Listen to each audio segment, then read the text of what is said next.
दोस्तों, बात उन दिनों की है जब चाणक्य एक विद्यार्थी के रूप में तक्षशिला में विद्या ग्रहण कर रहे थे। ज्यादातर छात्र राजाओं के घर से थे और सुंदर थे और वो चाणक्य का मजाक बनाते थे क्योंकि चाणक्य का रंग गहरा और चेहरे पर चेचक के दाग थे।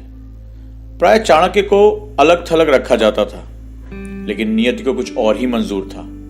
आइए मैं चाणक्य की बुद्धिमत्ता की वो कहानी आपको बताता हूं जिसने न सिर्फ अन्य छात्रों से अपना लोहा मनवा लिया, साथ ही यह भी सिद्ध कर दिया कि बुद्धि की शक्ति के आगे शरीर की सुंदरता का महत्व बहुत कम है। एक दिन चाणक्य अपनी कक्षा की तरफ जा रहे थे। वो नदी के किनारे सूखी कुशा घास उनके पैरों में चुभ गई। चाणक्य दर्द से बिलबिला उठे, पैरों से खून निकल रहा था। उन्होंने पैर से कुशा के टुकड़े को निकाला और क्रोधित होकर उस घास को उखाड़ने लगे जिसने उन्हें चुनौती दी थी। अन्य सहपाठियों ने जब चाणक्य को ऐसा करते हुए देखा तो व्यंग करते हुए बोले, अरे वो देखो, बड़ी बड़ी बात करने वाला चाणक्य उस घास को ना कुचल सका जिसने उसके पैरों को घायल कर दिया। बड़ा आया देश के दुश्मनों को कुचलने वाला। चाणक्य इन तानों को नजरअंदाज किया और वो उस घास को उखाड़ने में लगा रहा।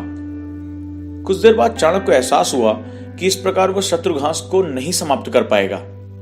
उसने मन ही मन कुछ इरादा किया और अपनी कक्षा की तरफ बढ़ गया। हा हा हा, बस हार गए चाणक्य, उसके साथी उसका मजाक बनाने लगे। उस समय चाणक्य ने कोई जवाब नहीं दिया।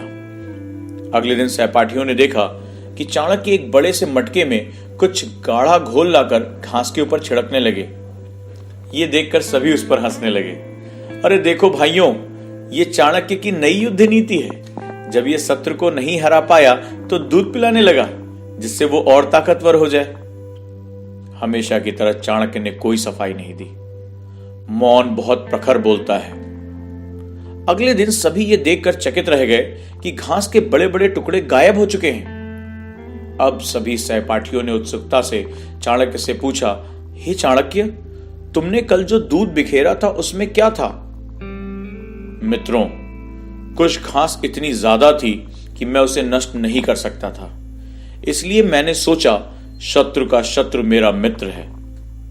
कुशा का सबसे बड़ा शत्रु फफूंद और चींटियां हैं, दोनों उसे नष्ट कर देते हैं। अतः मैंने दूध नहीं, मीठी छाछ डाली।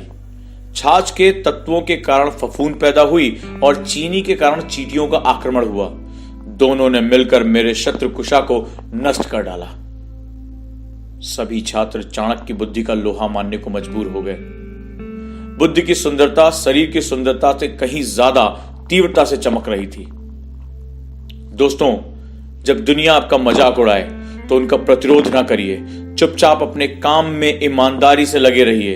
अपनी कामयाबी को बोलने दीजिए, क्योंकि जब कामयाबी बोलती है तो बहरे विरोधियों को भी सुनाई देती है।